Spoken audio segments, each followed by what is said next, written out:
I'm Melanie Hunt and I'm Director of Development, Learning and Skills at Ofsted. And can you just give me an overview of your keynote speech? Yes, I essentially covered three things. I looked at college performance at inspection over the past 4-year inspection cycle, which would have covered every single college. A little bit of last year's findings, which will be public when we have our annual report next week. I looked at the new inspection framework for colleges, but also for the wider local areas, and then something about some future challenges for the sector. Can you give me a few details about the new inspection frameworks? Yes, the new framework really was introduced in September, and we've changed some things and we've kept some things, so there is an element of continuity.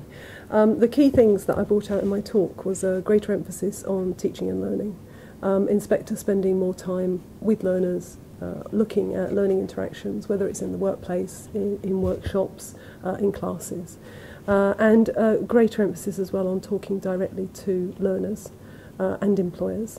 And we now have an email address that we set up prior to inspection where we invite comments from learners and employers, and then they're used by the inspection team as trails.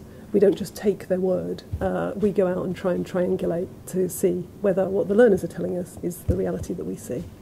So that's been really positive, and a lot of that was shaped by learners, students, adults being involved in discussions with us about the new inspection arrangements. And they've said to us, we want you to see it as it really is. And they want to avoid any sort of manipulation that we do know occasionally happens.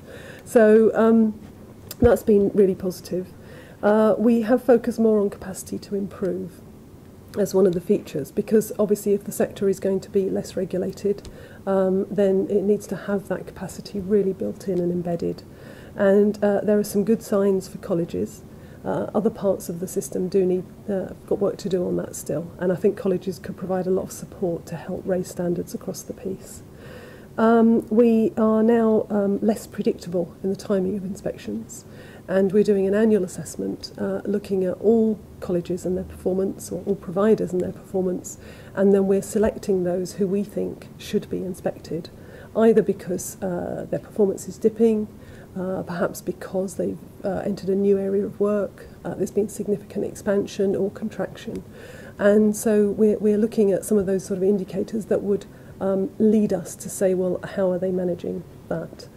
We're also trying to spread out a look at the good and outstanding colleges. Whilst we will look at each one once every 6 years, we don't want to just save them all up till the last 2 years, because otherwise we're going to get very skewed annual samples and we're going to get messages which don't represent the whole of the sector.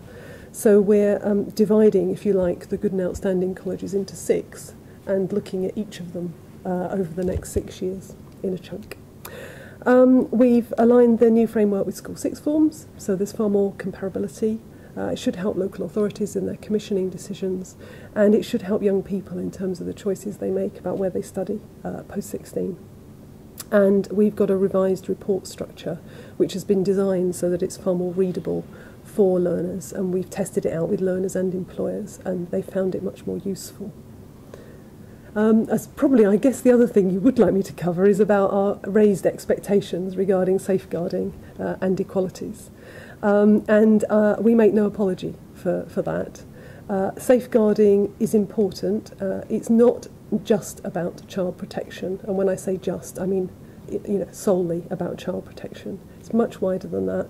It's about health and safety for learners being responsible for their own safety as well as for that of others, which is what they'll have to take on in the workplace, and what many of them take on in their communities as well.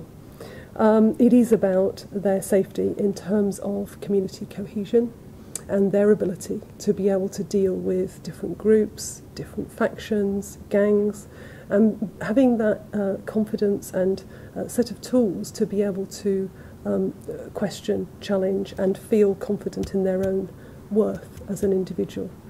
And as well as some of the more obvious risks around bullying, cyber risks as well, grooming, etc.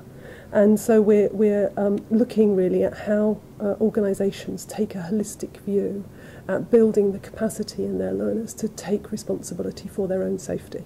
That's the bottom line. And actually, we've had questions from principals and colleges about what happens about this group or that group. Do they need to be CRB checked? The answer is you need to do a risk assessment. And if you think there's a risk, you take some action. And that really is the bottom line. And all we're looking for is reasonable action. You know, we're not expecting things to be absolutely buttoned down. The world isn't like that. But we expect to see reasonable action as a result of the risk assessment. In terms of equalities, I mean, I don't think colleges have anything to fear about a stronger judgment on equalities. They are very good in the main at this. Colleges do ensure that learners and staff fulfil their potential. They recognise and respond to different needs. And they do actually understand and value diverse backgrounds. And we see all sorts of excellent examples of the ways in which colleges are genuinely promoting equality and diversity. But both of those will be grades that, if they are inadequate, then they will limit the overall effectiveness grade. The ramifications of a possible change of government. Yes, interesting. Clearly the skills strategy has been published recently. In that, I think there are two references to Ofsted. One is around our findings, and the other is around a review of Ofsted's role in the inspection of learning and skills. Now, we shall have to see what unfolds, but I know that there will be some areas that will be of greater priority for inspection than others. I believe that our more proportionate approach already is actually delivering better value, because we are focusing more on those where there are greater issues, where there are vulnerable learners, where people are not achieving as much as they might. And therefore, I would say that's public money well spent, because we know that when we inspect and declare someone inadequate, they take action within 14 months to improve. And in 99% of the cases, they improve up to a level of satisfactory. Now that's good for learners, it reduces waste, and it actually means public money in those providers is better spent. So I would make a very robust argument for inspection remaining.